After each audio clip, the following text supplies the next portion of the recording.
What is up? Welcome to No Punt Intended. Doing things a little bit differently today. We are not live. This is a pre-recorded show. However, it is still going to be a great episode. It is our annual intro to best ball, and we have Justin Herzig from Established Run here. If you are just looking to get into best ball and you're trying to figure out the ins and outs, or if you've been playing and you just want to get better, this is the episode for you. Let's get into it.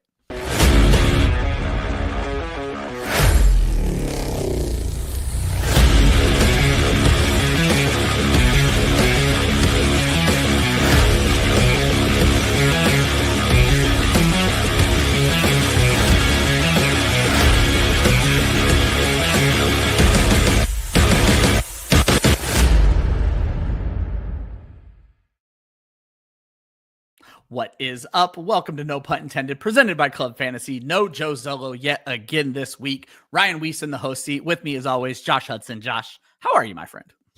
Good. It's a little earlier than we typically record, but you know what? Transition periods with day jobs, they help in instances like this. So I was going to say, normally me and Josh doing a show at 2 p.m, Josh would still be tired and groggy and bitching about how early it is. Now he's up and at 'em and doing projections and everything already. So it's a very different vibe with unemployed Josh. That's for sure. This is true. And now I got to go back through and rework some of these damn projections because Cowboys decide to wait till after the draft to trade for George Pickens. So that's we'll talk about that in just a second. As I mentioned in the intro, this is our intro to best ball.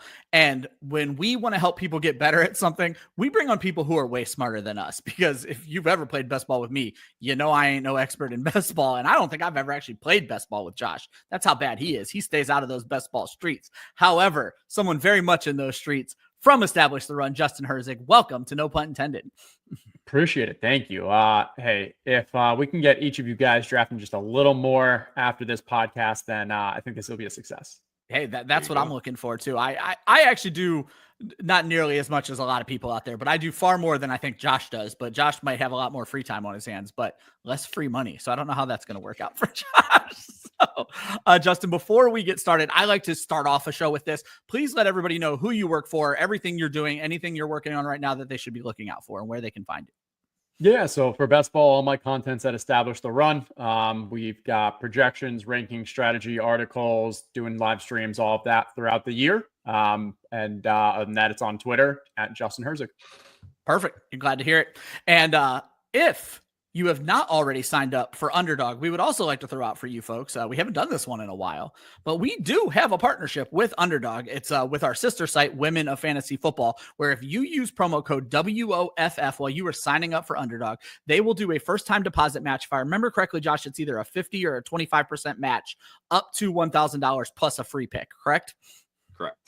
There you guys go. So if you are one of those folks who've never played best ball and everything Justin says in this show today inspires you, check it out. Use promo code WOFF, and that's going to support our mission with Women of Fantasy Football. We were able to send some ladies for the draft. We were able to send ladies to the Super Bowl this year, and we'd like to keep those things going. And that is something that when you guys use these promo codes, we're able to put that money towards getting more people involved. Plus, any other funds we have left over also goes to a scholarship fund that we have set up with Laura Oakman's Galvanize. So all of this money is going towards promoting women in sports, plus get you a little bit of free money on Underdog. Make sure you guys check it out. Josh kind of took away where I was going to start with this. Before we jumped into best ball, let's talk about a little bit of NFL news. The Dallas Cowboys trade for George Pickens. The Cowboys are just a team that likes to trade for wide receivers, Justin. What do you think in the long run this does for Pickens? Does it help Dak Prescott this year? Dak Prescott, I believe, is 32. Certainly probably towards the tail end of his career, but now you get a little bit of competition for CeeDee Lamb, though I don't know that George Pickens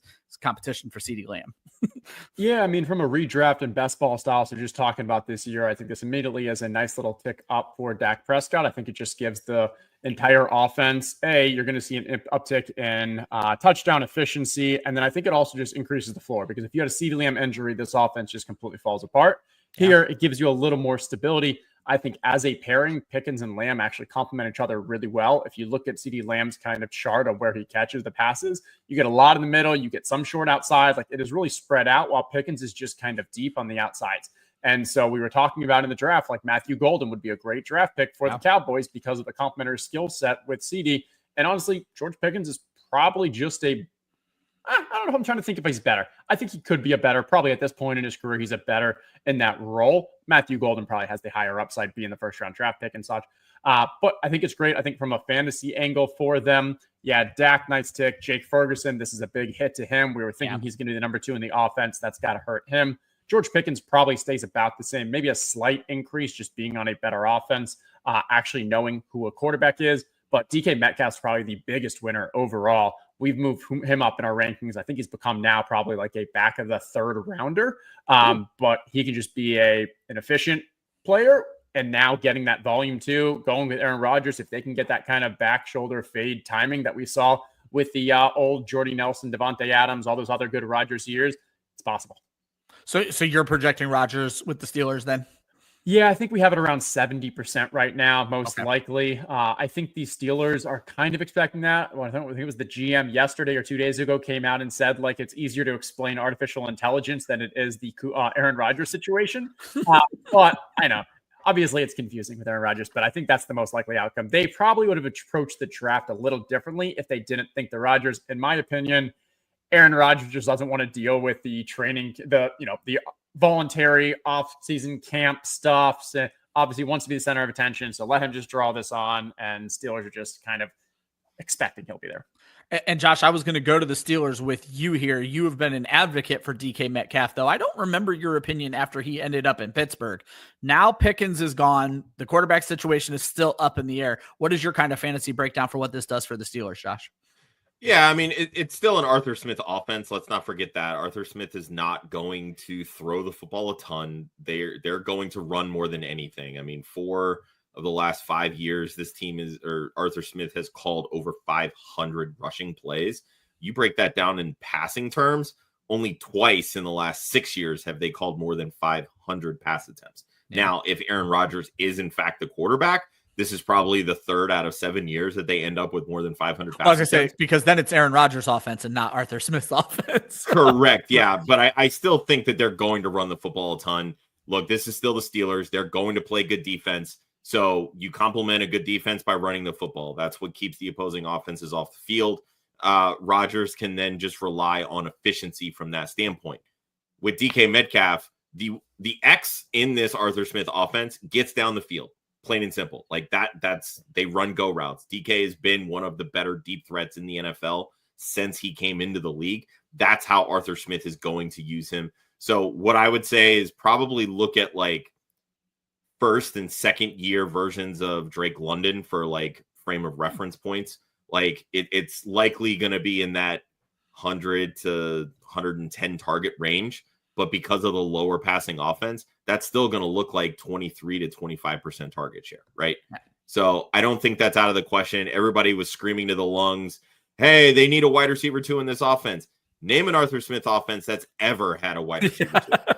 They just don't utilize that position. It's the wide receiver 1, it's the X, that's DK, and then it's going to be either the running backs, which I think this is a big boost for Jaylen Warren, but also for Pat Freiermuth as well. So those are the guys that are ultimately going to take the step up when it comes to the passing volume in that Steelers offense. But on the flip side of that, with the Cowboys, Schottenheimer likes 2 wide receivers. That's where he throws the football. So the only reason that anybody should have been in on Jake Ferguson is because they didn't have a true wide receiver 2. Yeah. This is going to be Pickens. This is going to be CeeDee Lamb. I'm really curious once I go back through and rework my Cowboys projections, what the target share ultimately breaks down to. But I'm a little disappointed that now CeeDee Lamb doesn't have that 30% target share upside that Josh was hoping for 200 CeeDee Lamb targets this year. Now it's not going to happen. All right, guys, that's the George Pickens trade. Let's get into the point of this show, the intro to best ball. And Justin, let's start there. Let's introduce people to best ball. How does best ball different from what people have been playing traditional, like fantasy football redraft? Yeah, the main differences are, I mean, hey, you go into your home league with your 11 other friends, you get a 12-person league, and you go to draft night. And draft night's the most fun part of the night. You know, hey, what's my team going to look like? Who am I going to be cheering for the entire year? That's what best ball is, but that's it. You don't have to worry about all the in-season management, the waivers, the starts, the sits, the trades. Like, this gives you the ability to do the draft and then sweat out the entire season based off just how that draft went. So you'll end up drafting either 18 or 20 players, depending on the format. and it's going to start your best starting lineup each week. So that's usually something like 1 quarterback, 2 running backs, 3 wide receivers, a flex, no defense, no kickers for most of these leagues. And each week, depending on how your team does, you score points, you advance through the regular season. Usually these contests then have different forms of playoffs. And at the end of it, you get to week 17, and first prize can be anywhere up to $2 million.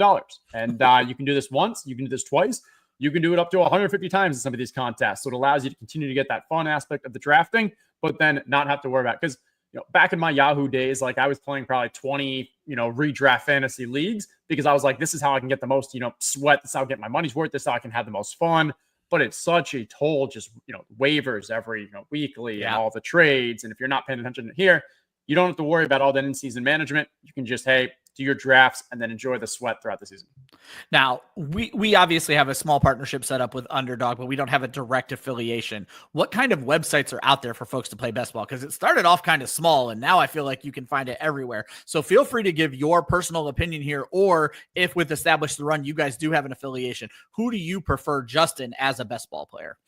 Yeah, I mean, I think it's great to see how many of these are continuing to kind of pop up. And back in the day, I'm talking even before Draft, and Draft was the predecessor to Underdog. You had just MFL 10s, which was you pay $10 and you get to compete against 11 people, and the winner would get maybe like $60 or something. And like that was the only format. There weren't large tournaments or such. It was just like, your small league. Now we've got multiple different sites. Underdog and DraftKings both have, they're going to have multiple $1 million winners throughout the seasons.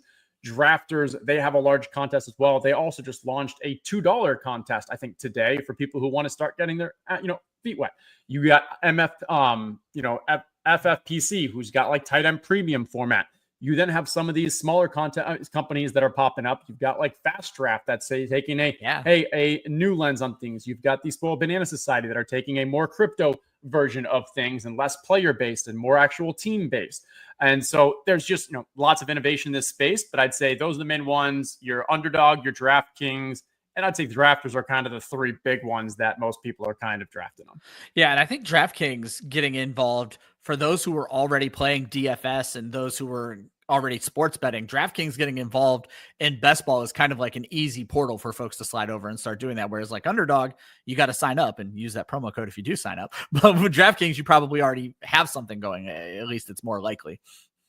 Yeah, and DraftKings is running a bunch of promos right now. Their entire, I think they accept that DraftKings, multi-billion-dollar company, their money is in the sports book side of things. Their money is in how do we, we get a new state, we bring in those people to our sports book. Eventually, they're going to be pushing to iGaming.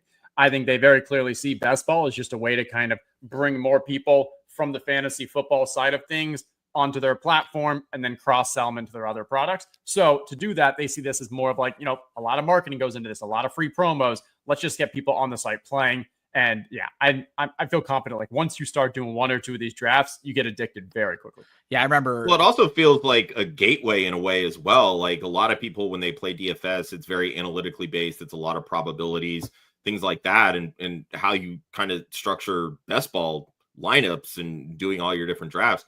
There's a lot of similarities to that. Correct, Justin? Yeah, I would say this is much easier for the casual fan to kind of jump in a draft and make a competitive lineup and have fun. Where when you compare it to like DFS nowadays, if you're not grinding the projections, if you're not understanding like the ownership aspect, the game theory angles, I'm not saying you're burning money, but your chance at winning is a lot less. I think like in one of the tournaments, maybe it was DraftKings last year, someone won with a 4 quarterback lineup. And all strategy, all reasoning would tell you should not be doing that. You are wasting at least 1 roster spot. But you know what? The other players in that team, they hit just all the strong ones, and they ended up still winning. So like this is definitely one where, yes, there's strategy. There's a lot of ways you can improve your chances, but also the learning curve is not nearly as high as something like DFS. Yeah, and to Justin's point with DFS anymore, I remember we do a weekly DFS show. I don't think one winner of the Millie Maker last year wasn't a multi-entry. Like they all had multi-entry into the contest. You putting your what I like to call my one lottery ticket, you are kind of burning money at that point. Like it's just it's not the easiest thing. For Underdog Best Ball Mania, their primary contest 2 years ago, I believe second place only entered 1 lineup. And so like, it's definitely possible there. I know there's another story of someone who finished pretty high up, but literally they drafted once or twice in the offseason, completely forgot about it, made it to the finals, and had a friend be like, hey, did you know that you are doing pretty well in this? Look in their app and they see that they're like, have at least 5 digits, maybe 6 digits of winning, and completely had forgotten that you even did that draft. So I think the big takeaway, dumb money that I want to fall into. Yeah. I think the big takeaway here is best ball is very beginner friendly. So like if you're doing enough to know who these players are, and you can put together a competitive lineup. And as Justin pointed out, sometimes it's not the lineup the experts are going to tell you to build. Sometimes you can do things a little differently. Along those lines, with the comps to DFS, I want to talk a little bit about managing your bankroll and playing responsibly. That's something we always talk about during DFS and I'll give the piece of advice my co-host on my DFS show gives all the time. He uses the smaller tournaments where you're only competing with the 6 or 12 people in your league, the sit and goes. He uses those as his bankroll builders and then throws a few of the like milli makers and the things that can make him big money out there. Is that a similar strategy when you're getting into best ball? Like do some smaller tournaments to help keep your bankroll alive? Here's the challenge is for DFS that makes sense because at the end of that day or at the end of that weekend, you're seeing a return and you're seeing kind of that money come back. Here, we're talking 6 months. So honestly, a common question is like, what can you use in best ball as like a bankroll builder? And the answer is like, there's not really one because you can't really expect that, over a 6-month period, I'm going to try to build my bankroll for the following year. I think it's more about just what are your goals? What are you trying to get out of this? Now, if you want something that's like a lower risk, the upside's a lot lower, but more likely to return some form of money on it, then yeah, you can still do sit and goes and it'll still give you like a level of enjoyment and sweat and good learning. But, at the end of the day, you're either going to lose your $10 entry fee or you're going to win maybe $50, $30, whatever place you get. Or maybe your goals are, I want to learn, I want to get better, but I also really want to have a chance at that lottery ticket and winning the $1 million. And then it's like, okay, now you can go enter a puppy that is $5 on Underdog. And I think first prize is $1 million. Or you can enter Best Ball Mania, which is $25. And that's like the primary contest. And the first prize is $2 million. There's lots of other prizes along the way as well. But it's what are your goals and what are you trying to get out of it? If you only have a $100 bankroll for all your best ball, do you want to just do 4 drafts? Or do you want to maybe break it into 20 drafts? And depending on how much you want to do the drafting, that's where you can start selecting which contests at which price points. Yeah, I think that's great. Basically, I just want to wrap this section up with, and you kind of hit this throughout but why should people play best ball? Is there anything for beginners that I didn't give you a chance to talk about? Just kind of like wrap it up about getting started with best ball. Yeah, I mean, so I'd say for the how do I get started one, number one, I would say is just there's some good strategy. There's some good content out there, a lot of free things, a lot of free streams out there as well that if you do want to just dive in, you can start watching some of these streams or read an article or two, and you'll at least have a comfort of what you need to do. The next thing really is just jump in a draft and jump in one of the $1, $2, $3, whatever it is, just to get a feel for what you're doing. And I think that's when you'll start increasing your confidence, start and realize how quickly you enjoy it, and it's going to take off from there. And just one last point before I let Josh move on to some of the tournament talk. You just dropped, if I remember correctly, a do's and don'ts sort of article over on Establish the Run as well, right? So yeah, so each year I continue to put out some content. I think the 2 most recent articles were, what are the 5 mistakes that we see best ball drafters often doing, and then what are the kind of the 5 keys to success. To be honest, I'm not sure if it is behind or not behind the paywall, but we have an annual subscription at ETR that's just $49.99 specifically for best ball people. And that'll get you all the rankings, the content, the strategy, all that stuff. Perfect. Love that. Awesome. So let's kind of dive into the, tournament side of things. You mentioned, DraftKings, best or Underdog kind of being the 2 biggest of these. Let's say that I'm a beginner, right? Best ball is very much about drafting.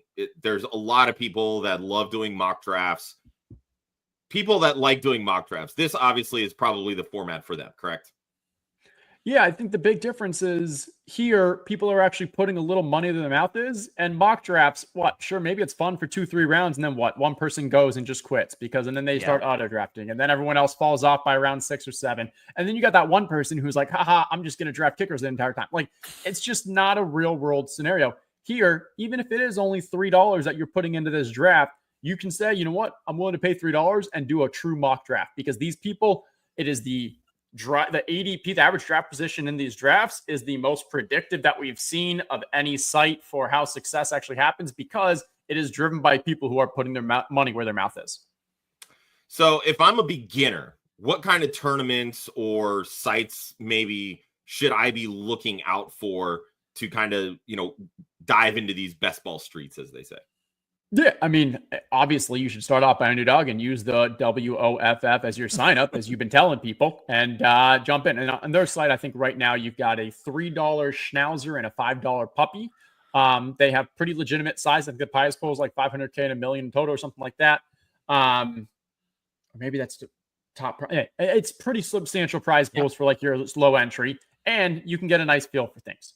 Over on the DraftKings side of things, I think they maybe even have like $1 or $3 contests as well. So I would definitely start with one of those two sites, just because they are kind of the most familiar for people. Or I'll throw the Drafters in there just because that $2 one that they just launched. And the difference with the Drafters is they don't have a playoff structure. So the DraftKings, the Underdog, majority of those contests, you play weeks through 1 through 14. You have to advance in the top 2 out of your draft group to get to the playoffs, and then you have to keep advancing to make it to the finals.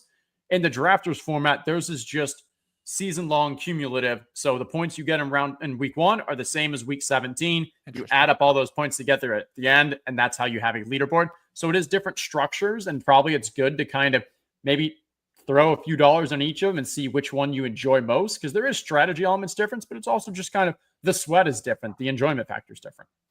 Is there a time of year that you would recommend drafting over others? Because I know sometimes some sites will open up best ball rooms as early as like the day after the Super Bowl, whereas some you're drafting like right before the actual NFL draft and even know where any of these rookies are going to be landing.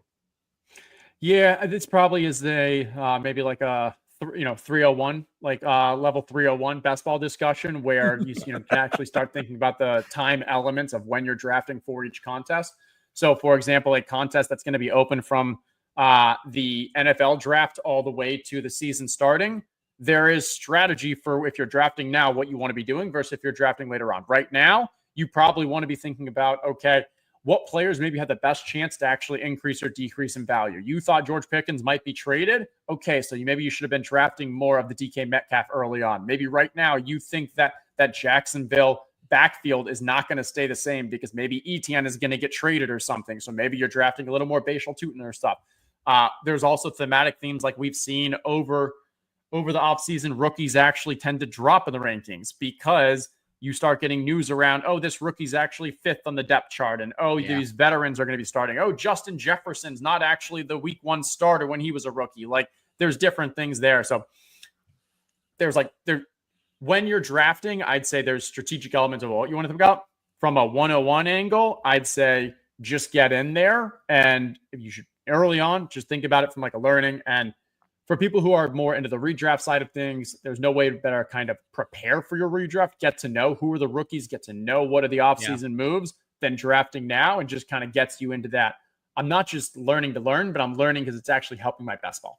I was always terrified of doing them before the rookie landing spots, because as someone who hosts like a mock draft show for these rookie drafts, just seeing the change in ADP from pre-landing spot to post-landing spot, it's a gamble. But hey, if you have your finger on the pulse of this draft, there's an edge to be had of doing it before landing spots. But I always get so nervous about that before we know anything that's actually happening in the NFL draft.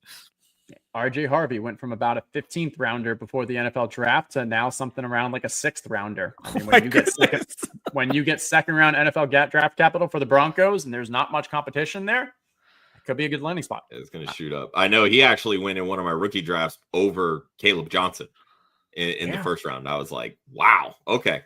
People are in on RJ Harvey. All right, yes, cool. They are. All right. So we talked a little bit about the small tournaments. Obviously, we know about, the best ball millionaire or the BBM, whatever acronyms you guys want to use. Mania. Let's talk about the in between for like, the people that kind of feel like they have a decent grasp, but obviously they're not experts by any means, or maybe they don't have like, the super large bankroll. And you talked a little bit before, like, maybe you only have $100. Do you really want to only put, four chances in the big tournament, or kind of spread that out. What about like those intermediate kind of tournaments, like where, is there anything that kind of calls out specifically to those types of people that, maybe have, a good grasp, but not a great grasp? Yeah, some of my favorite contests are the ones that are either time box or entry limit, or have entry limits. And usually those two actually go hand in hand, where it's a smaller style tournament. They don't want, people just loading up 150 of them. They're actually going to limit how many you can, and it'll be a smaller tournament, so it'll kind of fill a little sooner. So you're not drafting now against people who are also drafting in August or September. I'm looking at the DraftKings site right now. They have one called the Chain Mover. It's a $10 entry. There's 11,000, and you can only enter 5 yourself.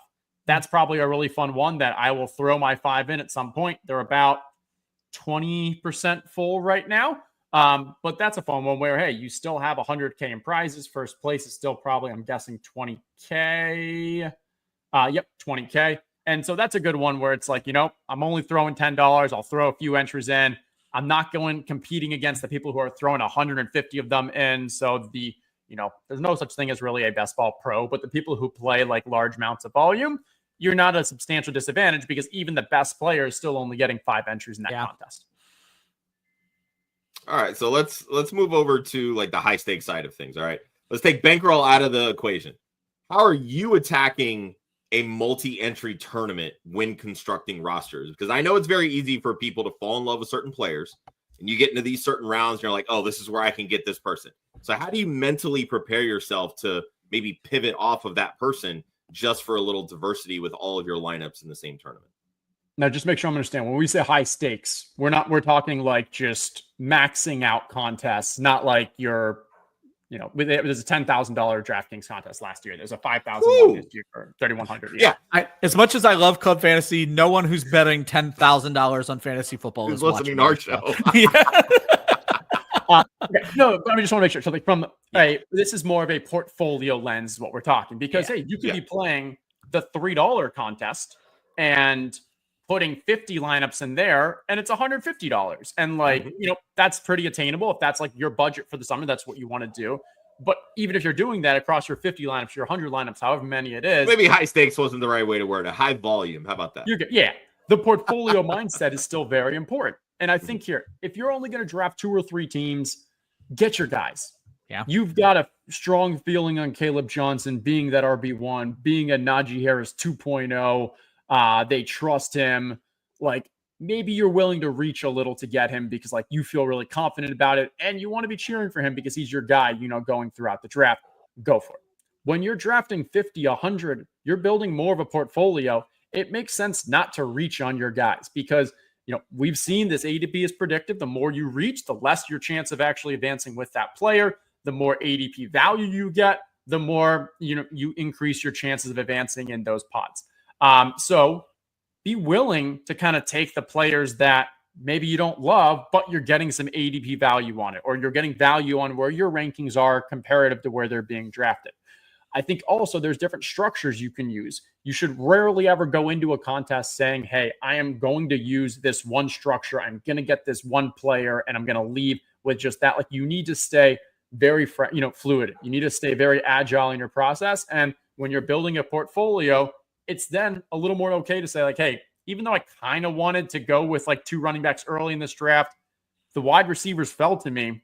And I'm okay with that because I know in another draft later tomorrow, I'll then get my 2 running backs early on. But for this one, it was more value to take those 3 wide receivers in the first 3 rounds. When you're talking about it all the time. Yeah. When you're talking about portfolio building, I know Underdog, I mainly play on Underdog. I only play on Underdog. They do the thing where they'll show you your exposure to different players. The other sites, I don't think DraftKings does, but do the other sites have a similar tool? Yeah, just about every site that I know will show you the exposure for how much you're drafting. And then there are some third-party websites.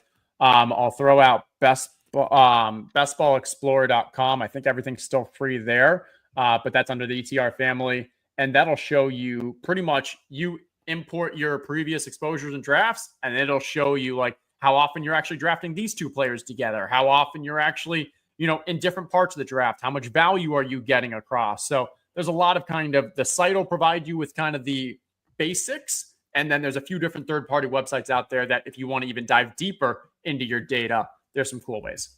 No, I think that's an excellent tool. You said that's called Best Ball Explorer. Yes, correct. All right, yeah, make sure you guys check that out. That sounds awesome. That's something I'll have to look into. So as we move on, Josh did a lot of talk with the tournaments. I think it's time to probably break down the kind of strategies you're taking into these drafts.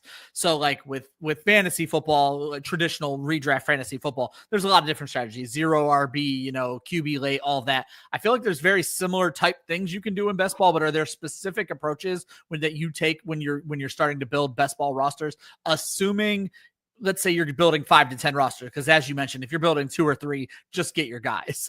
So yeah, and I would say there's definitely different structures that have names. There's other ones that don't, and you're just drafting kind of balanced builds across the best value. I think the most common ones that people kind of discuss are we got the 0 RB, and that one I would say it's not drafting a running back in the first kind of like 5 or 6 rounds, and then most of these contests, it's 18 rounds. So if you're going 0 RB, you're probably going to end up with somewhere 6 or 7 running backs.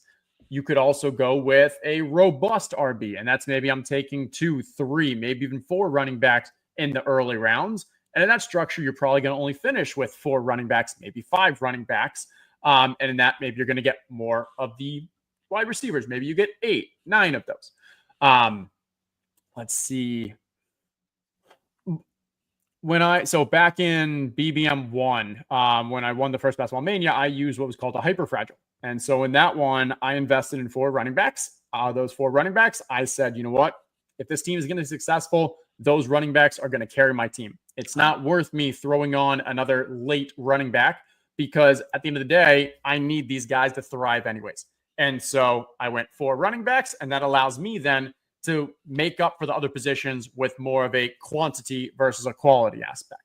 Yeah. I think right now you've got like big questions and mark around tight ends. Do you go with an elite tight end in either Bowers or Trey McBride, or do you kind of piecemeal it together with 3 tight ends, grab some 2 in the middle? So I'd say like a lot of the questions right now are just figuring out like what are the pockets of the draft that you like various positions and players, and then how can you structure competitive lineups around that? Yeah, I find that super interesting because that's certainly for someone risk adverse. The line of thought makes so much sense that those 4 running backs were going to make or break your team. You understood your entry was on the back of those 4 running backs. So don't grab a running back that even if one of your guys gets hurt, the guy who you grabbed in the 17th round probably wasn't going to help you that much. So yeah, and I think with like tight end, it's even more clear. If you draft Brock Bowers or Trey McBride, you need those guys to have a huge season to pay off their expensive price tag. Brock Bowers is early mid-second. Trey McBride is end of the second. So if you're investing that much capital, a second rounder in an elite tight end, you shouldn't be taking maybe another tight end in TJ Hawkinson in like the 8th round or something, even if you think you're getting some good value, because for TJ Hawkins to actually matter, first off, it's rare that your tight end actually hits the flex. And when it does, you're usually overpaying for that production.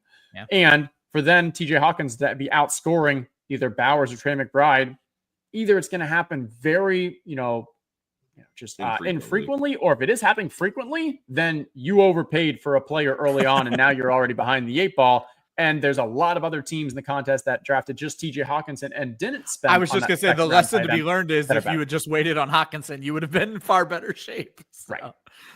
No, I like that. Now, along those same lines, does the size of the tournament or the max entries you can put in the tournament, does that influence your way of how deciding what kind of strategy you're going to go with? Or is it truly draft flow dependent? So it's not so much the size of the tournament, but it's what is the advanced structure? Now, some of the smaller tournaments have a more friendly advanced structure. On DraftKings, almost everything is 2 out of 12, meaning in your draft pod, you need to finish the regular season top 2 to advance. But in some of the underdog contests, especially the ones that are smaller tournaments, maybe a little higher stakes, those ones, they'll have sometimes 3 out of 12 or 4 out of 12 will advance. And if you're having 4 out of 12 advance, I mean, twice as much as a normal 2 out of 12, maybe it makes sense to kind of, you can take it both ways. You can say, maybe I actually create a bit more of a balanced build because I can sneak in a team that may not be as good, but, I don't want to take those zeros at tight end, so I grab that 3rd tight end. Or you can say, hey, I want to really build a team that has a chance in week 17, the final week, just being a mega superstar team. So I'm going to take a bit more of a fragile approach. I'm only going to go with, let's say, David Njoku and Theo Johnson. What's theoretically a pretty light tight end room, but I'm okay if it doesn't do that well in the regular season, because come playoffs, I think they're going to be doing really well. Or probably it's actually better to do an example of Colson Loveland and Tyler Warren, because it's two rookie tight ends that may get off to a slow start, but come playoff time are probably going to be clicking. But you don't actually care as much about the regular season because it's a little easier to advance because you only need to finish 4 out of 12. So that's how kind of the structure can impact kind of your strategy. Oh, I think that's a perfect example. We're going to get back to that week 17 stuff here in just a second, because I know that's very important to a lot of best ball players. So I'm going to let Josh take over here in just a moment. I wanted to ask you, though, with player rankings, and this is the time of year where everybody's diving hard into projections and rankings.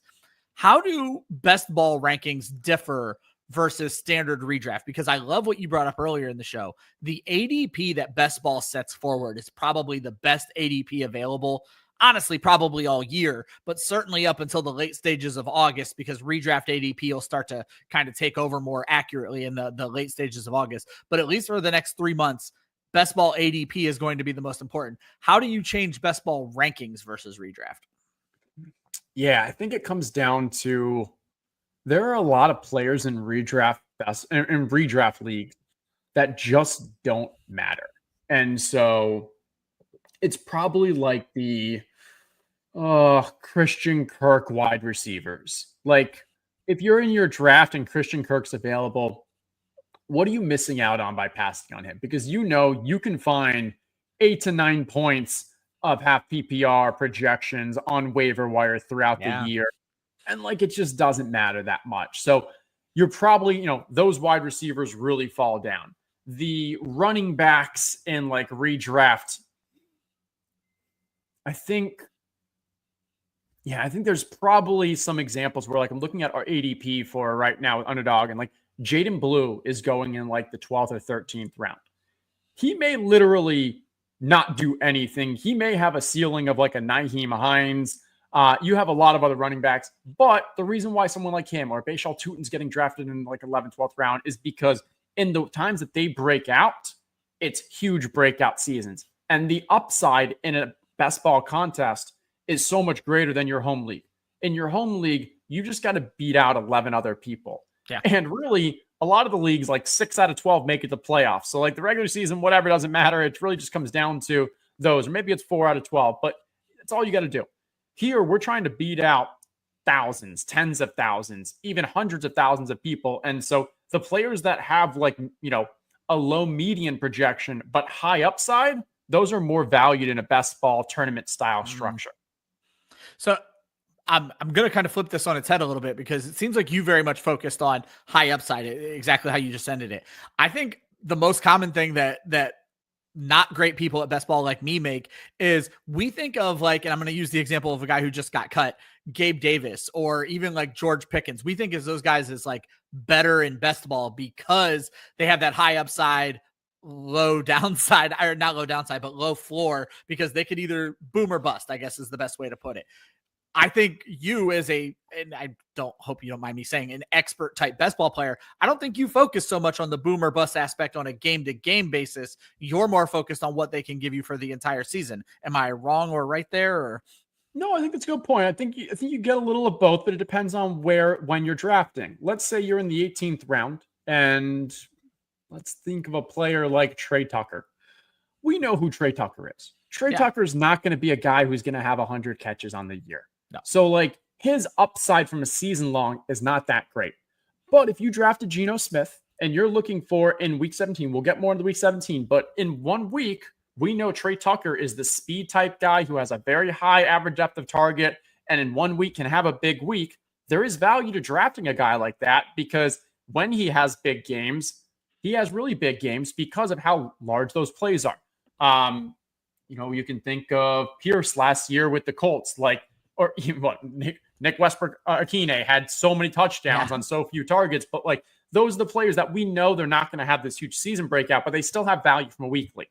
But then you also have guys that are the rookies. And the rookies just have the widest range of outcomes because we don't know, we don't really know that much about that player. Let's use Puka. Let's use Kyron Williams as examples. Those guys in the NFL draft were what, 5th and 6th rounders, I think? Exactly. In best ball, they were 17th and 18th round picks. And you could either go, this year you could grab Kareem Hunt in the last round, or you can go grab Ollie Gordon. And yeah, Kareem Hunt's projection across the year is going to be a lot better right now than Ollie Gordon. But which one of those, if things break right, Devon Achane gets hurt, they don't trust Jalen Wright, maybe Ollie Gordon actually becomes a workhorse.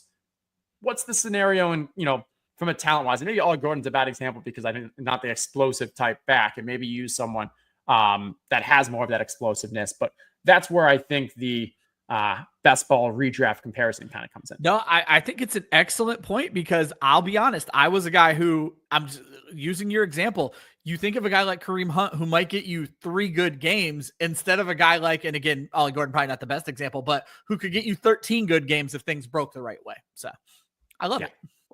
Kind of feels that way with a lot of rookies too, though. I mean, exactly. It's very situation dependent. I mean, you brought up Jaden Blue a little bit earlier. Like, who's ahead of him? Javonte Williams hasn't done anything. I would wager that Miles Sanders probably gets cut before week 1. So now you've got Jaden Blue. Maybe he's the second guy. Like, I like the Nyheim Hines comparison. I think just from a stylistic play, I think it works.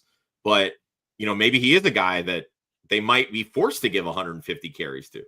Right? Yeah. And I think that's where you got to look at cost, because where Jaden Blue is going is pretty close to also like where Trey Benson's going. And I like Trey Benson better because for me, I know there's some talk that Trey Benson's going to have a bit more of a 1B role this year than we saw last year with Connor.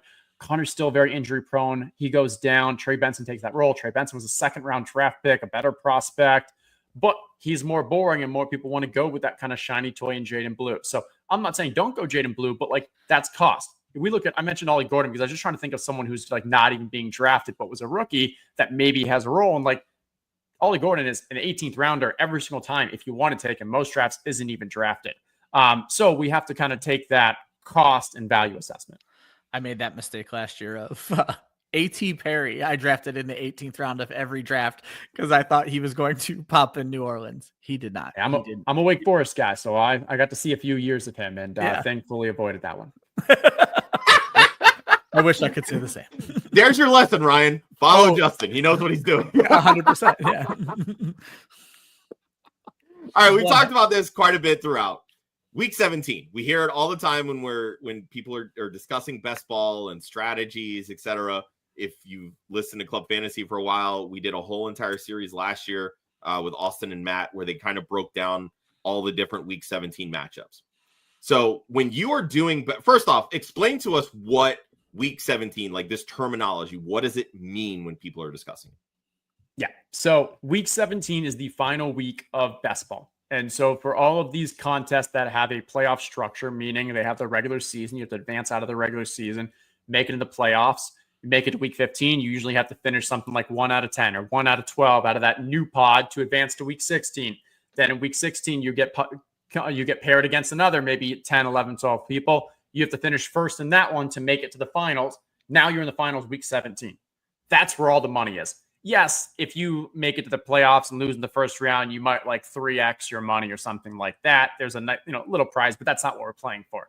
Week 17 is where those tens of hundreds of millions of dollars are up top. And so I'll use the DraftKings, their main $20 contest as an example. Their Week 17, there's 1,021 teams that will make it to Week 17. Wow. In order to get there, you have to finish 2 out of 12, then first out of 12, and then you make it to with 1,020 other people. If you finish last place there, you get $1,000. On a $20 entry, that's still awesome. That's very good. 50x your money. But first prize is $2 million. And so how do we build lineups that give us a chance to finish? And if not first, second is $1 million, third is $715,000. Like, we want to build teams that are structured to finish well in that Week 17, because it really becomes a 1 week. And just to be clear, like, once you get to Week 17, all of your scoring from the previous weeks is gone. It's just everyone starts at 0, and however your team does in that one individual week is how you'll finish on the leaderboard. And so it kind of feels more like a DFS contest because Now you take your team and you have 1 week. And so what can we do in DFS to increase our chances of finishing the top of the leaderboard? Well, we stack because we understand correlation. We understand if our wide receiver is going to, if our quarterback's going to throw for 5 touchdowns, we probably want to take at least 1 wide receiver in that team who's going to catch 2 of them. Maybe we even take two wide receivers on that team, maybe even a wide receiver and a tight end, because now when that QB does well, which we need our QBs to do well, we also gain in our wide receivers and our tight ends because they're correlated. And so there's lots of different ways to think through, like, what can I do to set myself up for success? Maybe focus on rookies who are going to be peaking later on in the season. Maybe there's some injured guys that are like Brandon Ayuk that are at discount now, but are going to be playing their best football in week 17. Maybe there's players like Sam Darnold who might be benched in week 17 to Jalen Milroe, and we shouldn't draft that player. And maybe it makes JSN a risk. So those are the things that we can think through for how do we set ourselves up in the chance that we get to week 17, which is very hard to do. But if we get there, let's make sure our team is well structured to have a chance at climbing that leaderboard. So when you're going through and doing a draft, and let's say you've targeted a couple of week 17 matchups and you say, all right, this is how I want to build. How often do you find yourself reaching in a particular round for a player because you've specifically targeted, a certain game or matchup? Yeah. So again, I would take this as a portfolio view where I've got enough contests that I'm not going into a draft saying I want to target this game or these games. Because the truth is, we're very bad at projecting which games will actually have shootout potential. We look back on 2 years ago, there was a Thursday night game. I think it was Cleveland versus the Jets. Everyone was like, oh, the weather's going to be horrible in January. 2 meh offenses. And the game ended up turning huge. I think it was Breece Hall, David Njoku had huge games. Those were kind of the guys you needed. And if we were then at the beginning of the year thinking like, oh, I'm going to avoid this game and I'm going to focus only on these more higher ones, you would have missed out there. So instead, what it is start drafting. As you draft comes to you, I've got this wide receiver. I probably want his quarterback. I don't know if that game's going to have shootout potential. I don't know if that game's going to turn into high scoring, but because I have this wide receiver, I want to make sure I have the quarterback. And also I should be thinking about when we know they're going to play this team, if my quarterback and wide receiver combine for 3 touchdowns, well, the other team, they're probably going to be throwing as well now too, because they're probably playing catch up. So maybe I want a wide receiver or a tight end on that other team. Or maybe you think like, hey, I'm going against, we see the Eagles, and you start with Saquon Barkley. Maybe I want wide receivers on the opposite team because I think Barkley's going to run for 200. They're going to be winning. The other team is playing catch up. So then who actually benefits in a catch up situation? Wide receivers the most. Yeah. I like that. I think it all works out pretty well. I mean, would you say that you use week 17 to kind of like break ties when you're considering like 1 or 2 players or, stacking and correlation of things of that nature? Yeah, I have an article out there. I think it's called like On the Clock. I think it's like Herzig on the Clock. It's also, you can find it like Best Ball Pyramid. And you can see with this pyramid, I kind of, put similar to like, your old food pyramid, like, what you do, blah, blah, blah. Yeah. What's the most important structures? And so on that, you can see week 17 is the very tippy top. It's that, top of the triangle. It's important, but all those other ones. So like it starts off with roster construction at the bottom. You want to make sure you stay within general parameters for how many you should have at each position. We then have stacking is very important because, as we say, stacking not only helps us in week 17, but that correlation across the entire season. If Dak throws for 50 touchdowns, CD and Pickens are probably having good years, so I want to capitalize on that. We then have average draft position. Make sure you're not reaching too much. Try to get that value. We then have things like player takes, positional capital, and at the very top is the week 17. So week 17 matters. It should not go above everything else, but it still plays a role in that correlation aspect for that final week of the year. It's just not your foundation. Don't go in planning around week 17. I love that. Yeah. No, I think that all solid points. All right, so let's bring this home. Let's talk about kind of how we're attacking drafting. So I know, we've talked a lot about like, are there certain strategies that kind of you go into a draft with? Let's talk like, first 3, 4, 5 rounds. Is it kind of like you're going into a draft saying, all right, maybe this one's going to be more robust. This one's going to be, 0 RB. Maybe this one's going to geared towards a certain week 17. Are you looking at a common strategy like that? Or are you just saying, I'm going to get the best players, and then as it falls through, we'll look to capitalize on some of those other points? Yeah, for the most part, I'm starting off with, let me just see who I can grab from a best player angle. Now, let's say I start with 2 running backs in the first 2, and then in the third round, there's a falling running back value. I really don't want to take that one, because now that I've focused 3 running backs in my first 3, if there's falling value later on, maybe I have to pass on it now because I've already invested so much at this position. In general, we have this idea around draft capital, and you want to invest a certain amount of draft capital at each position. And so for, running back, if you take 3 running backs in the first 3 rounds, you've already invested too much draft capital in that position. If you go 3 wide receivers, that's okay, because, hey, you actually have to start 3 wide receivers in these drafts. And there's value to actually taking some of these running backs later on, because maybe you take the Chase Brown, the Bucky Irvings, who they actually it is far more likely to find a running back in the later rounds that ends up projecting as like a top 10 at the position, because it's such more of a volume dependent role than grabbing a late wide receiver that plays their way into a top 10 wide receiver. And so there's some arguments there for maybe I don't want, I do want to try to hit on some of these late running backs as well. But to your question, I don't go into the draft with any kind of structure. I start off just taking the best players. I start off also trying to create a balance. Like, even though I have T. Higgins ranked ahead of Ladd McConkey right now, Ladd McConkey's ADP is like 4 or 5 spots ahead of T. Higgins. So if I draft T. Higgins every single time ahead of McConkey, I'm going to end the year with 0 McConkey, when in reality, I think like T is a little better, but I don't actually want to have 100% of one and 0 of other. So I might say, you know what, even though I think T's the better player, I'm going to take Ladd this time. I want to have maybe 30% Ladd and 70 T as like that split. And that allows me to build a more balanced portfolio.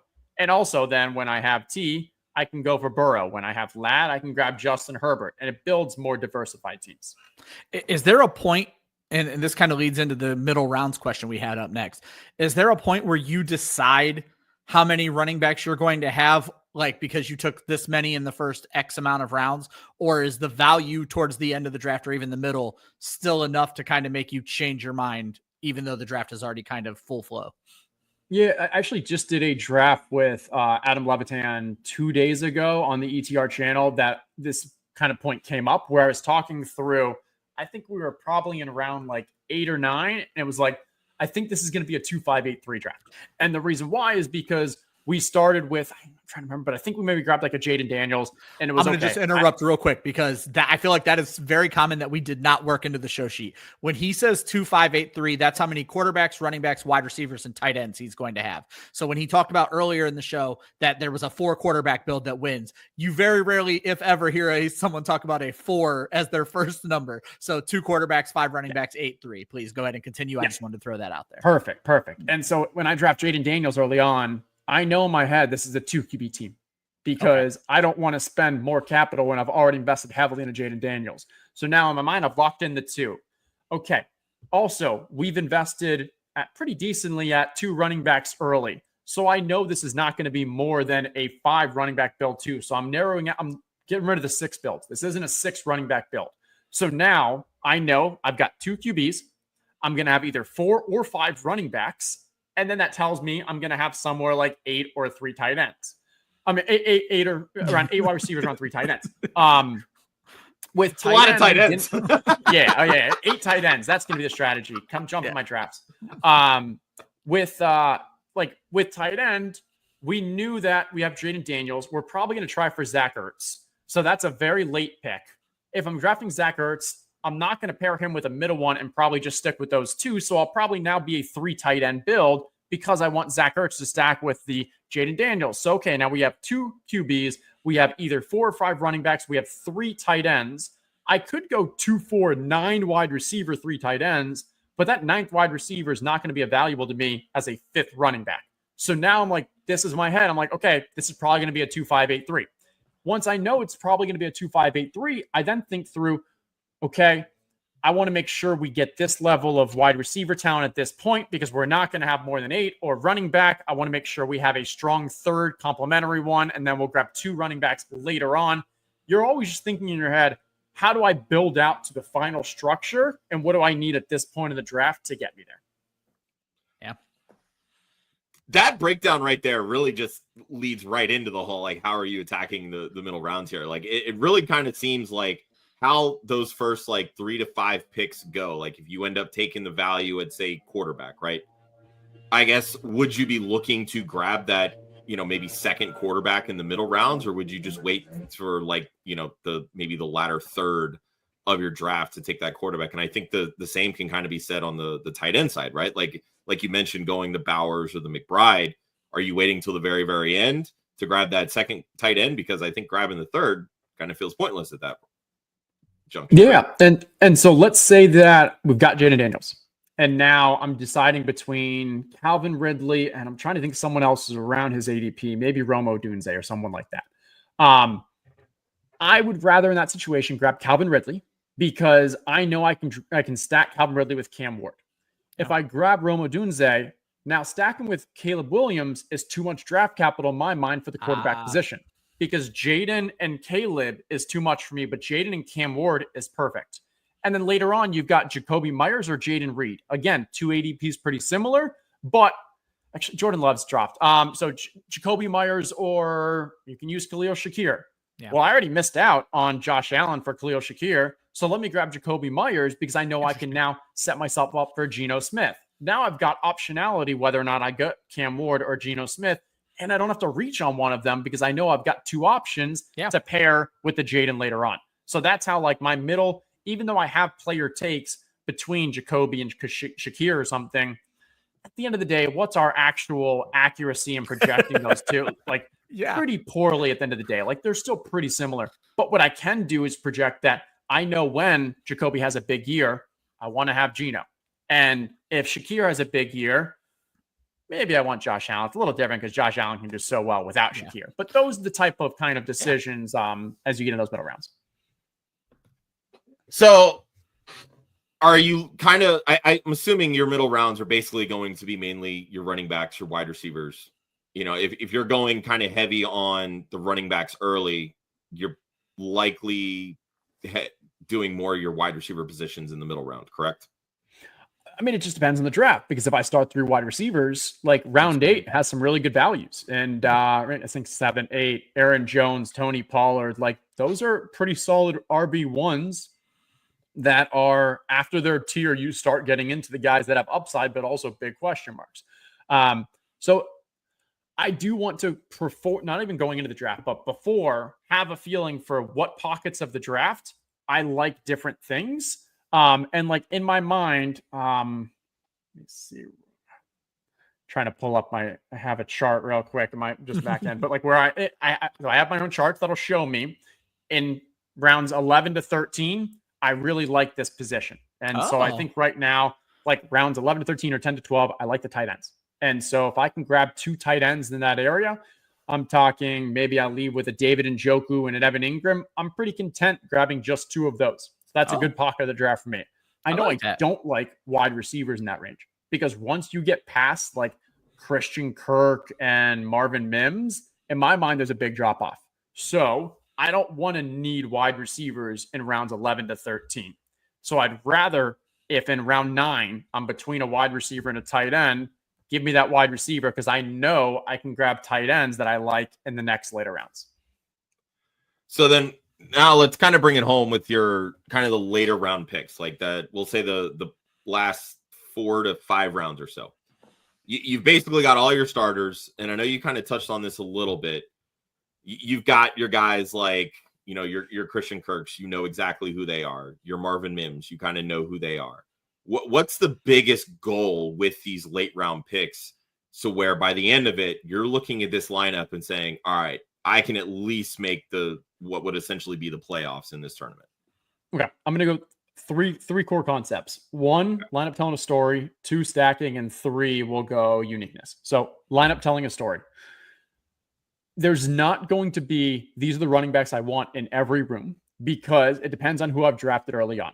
If my earlier running backs are guys like Caleb Johnson and Quinshon Judkins, you know what? Then maybe my later rounds, I actually want to grab someone like Austin Eckler.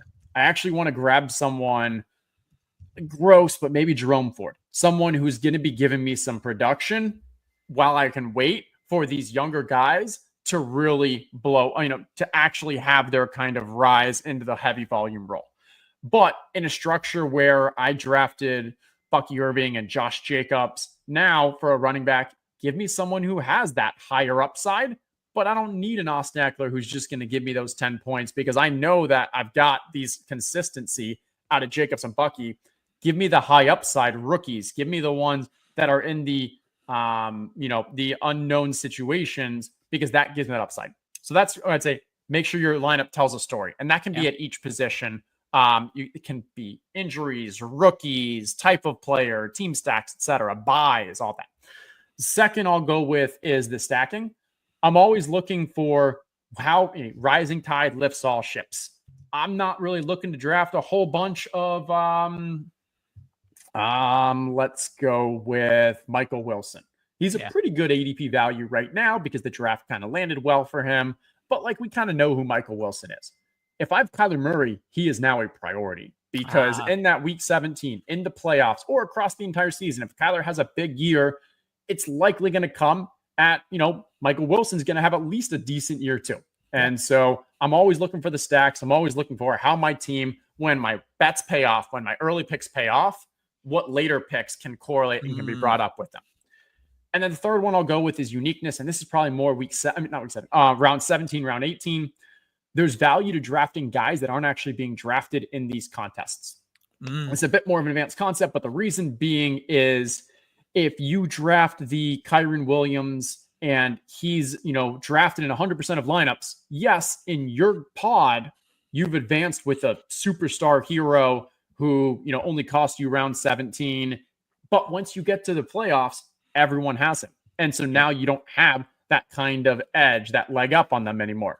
But if you draft someone who is not being drafted right now, he's only been drafted in maybe 10% of drafts. Now, not only did that same person really help you in your group, but when you get to the playoffs, not as many people have him. So if he has a huge week 15, week 16, you have a better chance of continuing to advance. And it's like in DFS, you have a low-owned player.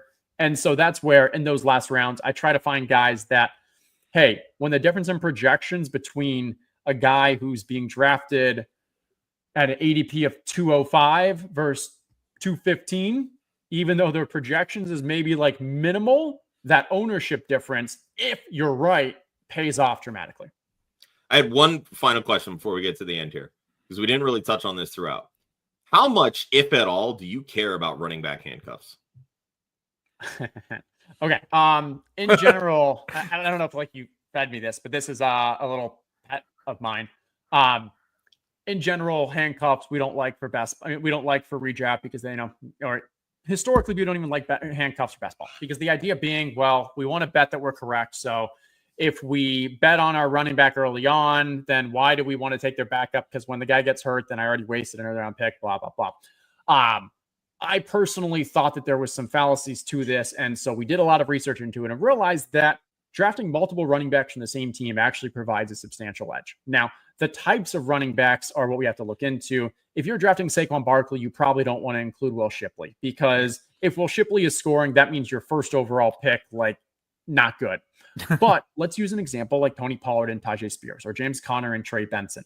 Both of those guys can pay off their value across the season just because that team is an efficient offense, because their running game is really good. And so James Conner, when healthy, has some great games. Trey Benson doesn't really cost you, but James Conner gets hurt. Trey Benson now can actually elevate in that same role, because we've already seen from James Conner's success that the team is willing to rely on a running back, and specifically a workhorse. We've seen they've been efficient. We've seen that they've had success. So both those running backs, even if it's not in the same game, are going to have success. There's also examples where Raheem Mostert and Devon Achane from, when they had the big season, both those could thrive in the offense, and they were both at a discount because that's when Jeff Wilson was also there, and we didn't know who was the guys, but you took a chance. Threesome turns into a two. Those two actually had a ton of success because of Mike McDaniel's offense, and so they thrived together. And then the last part is you can get to the playoffs, and when we get to the playoffs, so first we've learned that they actually help your advance rate. They're not actually drafted that often together, so you're getting some uniqueness when you make it to the playoffs. And moving into the playoffs, what if Trey Benson Or what if James Conner in week 15 and 16 scores 2 touchdowns, gets to the finals? James Conner is the most common player in week 17, but he got hurt in that week 16 game. Now you've got Trey Benson. Again, now you've got a uniqueness aspect that gets leverage across the field because you've got the low-owned player that we know can have success. So in my mind, there's a lot of value to drafting multiple running backs for the same team, but the key is find it when either they do not cost you that much and or there is ambiguity in the roles of those RBs. Amazing. I hope you guys paid attention and took notes. Justin, what a show, my guy. This was fantastic. Let's get out of here with just the briefest 30-second elevator pitch on why people should try best ball. I mean, there's just no reason not to. You can do it for as cheap as $2, $3. It'll take you a half hour. If you hate it, then send me a DM and I'll send you a $2 Venmo. You're gonna enjoy it. It's just so much fun. And yeah, once you jump in, you just kind of keep going. Remind people where they can find your work. I am sure that our small audience is going to be looking for you after this show, because this may be the most informative show we've ever put together, and we very much appreciate it. So remind people where they can find your work. You guys are too nice. No, I appreciate you. Establish the run, but then on Twitter at Justin Herzig. And feel free to reach out whenever you guys have questions or anything. Always love talking about this stuff. Amazing show. Thank you to Justin. Thank you to Josh. Again, Justin, if you guys haven't already, sign up using Underdog, using promo code WOFF. That is going to wrap up our intro to best ball. Next week, we're doing another intro. It's the intro to IDP. I'm working on securing a guest. Josh takes the week off. Joe gets to be the expert for a week, and I'll be hosting yet again. You guys are going to get sick of my mouth by the end of this month because I'm doing all of the hosting, but it's going to be another great show, intro to IDP. Just a reminder, we do have our mock draft show going on right now, though. You guys may just all want to play best ball and not want to mock draft with me anymore, but we're doing rookies again this week with Hutchinson Brown. It's going to be a fun one in a Superflex rookie draft. That's every Friday at 9 p.m. for the mock draft show. We will be live again next week unless anything crazy happens this week. That'll be every Wednesday at 9 p.m. Eastern. Always remember, defense wins championships. Offense wins fantasy football. We will see you guys next week for Intro to IDP.